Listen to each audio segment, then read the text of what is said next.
দেশের রাজনৈতিক ইতিহাসে সততা ও আপোষহীনতায় সাধারণ মানুষের কাছে যিনি ছিলেন অতুলনীয়া, তিনি আর কেউ নন তিনবারের সাবেক প্রধানমন্ত্রী ও বিএনপির চেয়ারপারসন বেগম খালেদা জিয়া। বার্ধক্যজনিত কারণে ৮০ বছর বয়সেই প্রয়াণ ঘটেছে তার। আর তার শেষ বিদায়ে যেন কেঁদেছে সারা দেশের মানুষ।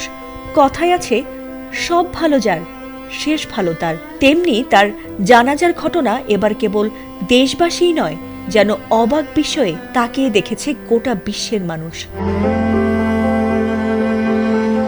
বছর শেষের দোরগোড়ায় এসে অনাকাঙ্ক্ষিত এক সত্যের মুখোমুখিতে যেন থমকে গিয়েছিল রাজধানী। তবে সেই সত্য যে মেনে নিয়েই পথ এগোতে হয়, কারণ নক্ষত্রদেরও একদিন মরে যেতে হয়। আর তার প্রতিক্রিয়ায় কখনো কখনো এমন মুহূর্তের সৃষ্টি হয় যাতে রীতিমতো লেখা হতে পারে এক অনন্য ইতিহাস।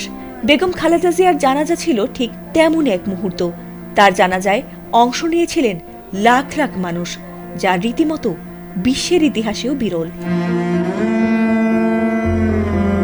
মঙ্গলবার বিকেলে সেই ঐতিহাসিক জানাজায় ঠিক কত সংখ্যক মানুষ অংশ নিয়েছিলেন তা বোধ হয় সঠিক কারোরই জানা নেই।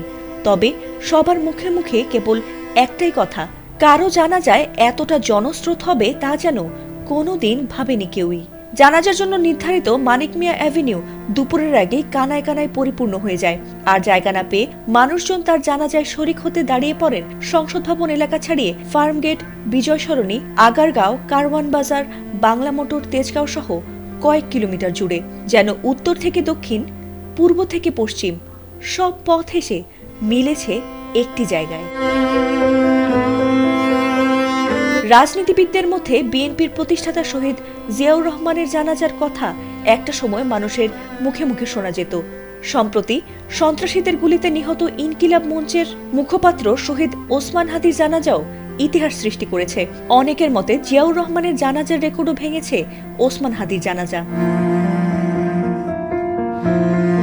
অবশেষে স্বামী শহীদ প্রেসিডেন্ট জিয়াউর রহমানের পাশেই তাকে পূর্ণ রাষ্ট্রীয় মর্যাদায় দাফন করা হয়েছে। তবে মাত্র কয়েকদিনের ব্যবধানে একই স্থানে অনুষ্ঠিত বাংলাদেশের ইতিহাস রেকর্ড সৃষ্টি করা দুটি জানাজাকেই ম্লান করে দিয়েছে বেগম খালেদা জিয়ার জানাজা।